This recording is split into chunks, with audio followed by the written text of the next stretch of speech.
Welcome to the Roy Morgan Weekly Update. First, the social media ban for under 16s. Australia is set to introduce a world-first social media ban for people under 16, starting next week. And for many, this legislation has been incredibly contentious for many different reasons. But who is it set to impact most heavily? New data from Roy Morgan shows 624,000 Australian children aged 14 and 15 use at least one social media platform in an average 4 weeks. Effectively, 100% of this age cohort. In the nationwide survey of 1,426 Australian teenagers aged 14 and 15, only one had not used a soon-to-be-banned social media service in the last 4 weeks. So there's exceptionally high reach across the major platforms.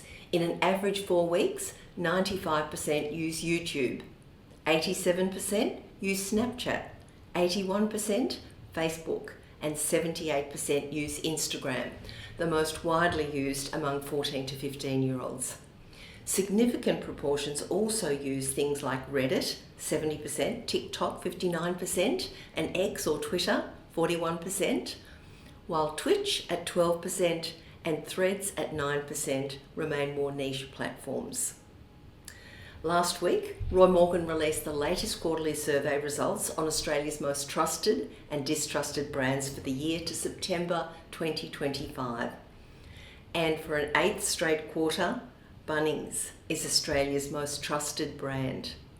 Bunnings is followed by Aldi and Kmart, second and third place. The improvers in the latest quarter were led by the big banks, with the Commonwealth Bank up 2 spots to 5th, its highest ever result.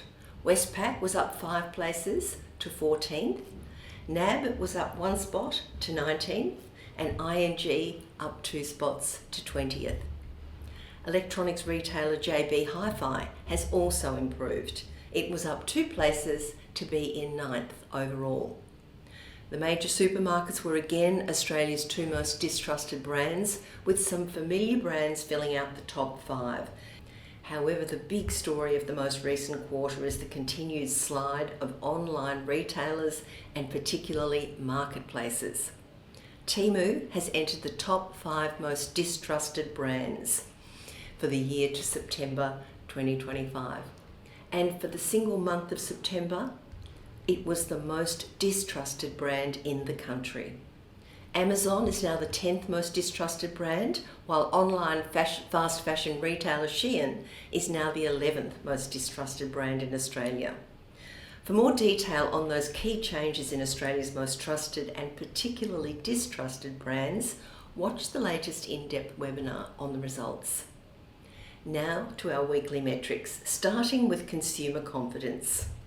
Even the Black Friday and Cyber Monday sales were not enough to keep Australians' consumer confidence from dropping in light of the high official reading last week and the prospect that there will be no more interest rate cuts and maybe interest rate increases to come.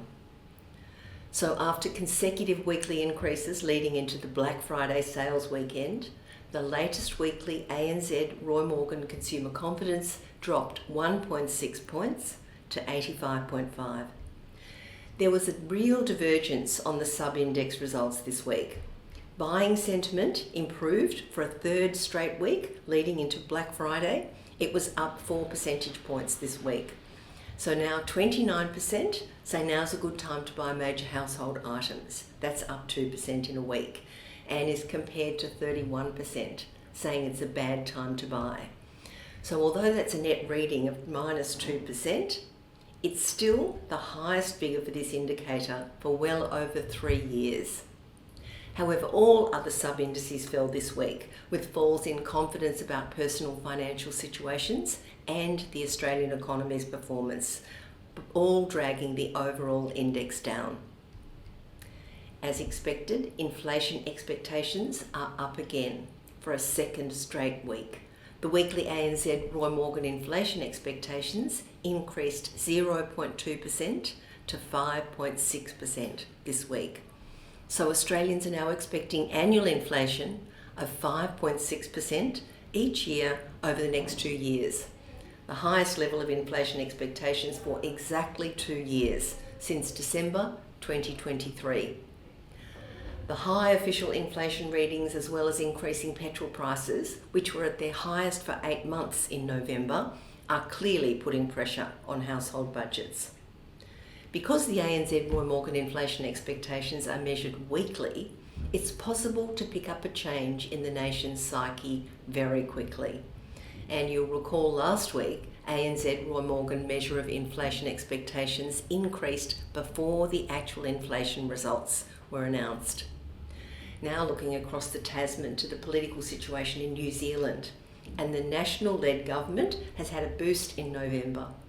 Support for the governing National is up 1% to 33%, its best result for over a year, while Labor is down 2.5% to 28%, its lowest result for just on 8 months.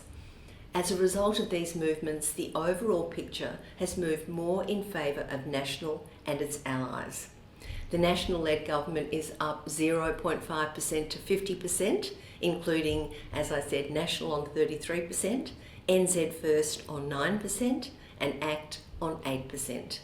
In contrast, support for the Labor-led parliamentary opposition is down 0.5% to 44.5%, including Labor on 28%, the Greens 14.5%, and the Maori Party falling to just 2%. If these Roy Morgan results were repeated at next year's election, the National-led government would be re-elected with 63 seats, compared to 57 for the parliamentary opposition. The improved result for the National-led government came after the Reserve Bank of New Zealand has continued to cut interest rates there, including by 0.25% to 2.25% in November. That's the 9th cut to interest rates in just over a year. Now, lower interest rates are clearly beneficial to the government, although the political situation in New Zealand remains close just a year before the election. And finally today, a good news story. The relaunch of Roy Morgan's New Zealand Customer Satisfaction Awards, recognising the businesses leading the way in customer satisfaction and providing outstanding personal services. There were awards across 22 categories this year.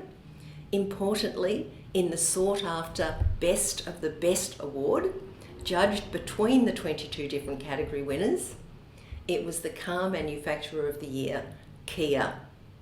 Kia won its first ever Roy Morgan Best of the Best award with an average customer satisfaction of 95.2%. Other highly respected brands included Mobile Handset Provider of the Year Samsung, International Airline of the Year Emirates, Quick Service Restaurant of the Year Burger Fuel, and Clothing Store of the Year Barkers, that filled out the top 5 positions overall. For detailed information on all 22 winners of the relaunched New Zealand Customer Satisfaction Awards, click below for the special webinar covering all the results. And looking forward to next week, I'll be back to bring you the latest on consumer confidence, inflation expectations, business confidence, and the latest forecast for the all-important Christmas retailing season. Thanks for listening, and I'll see you next week.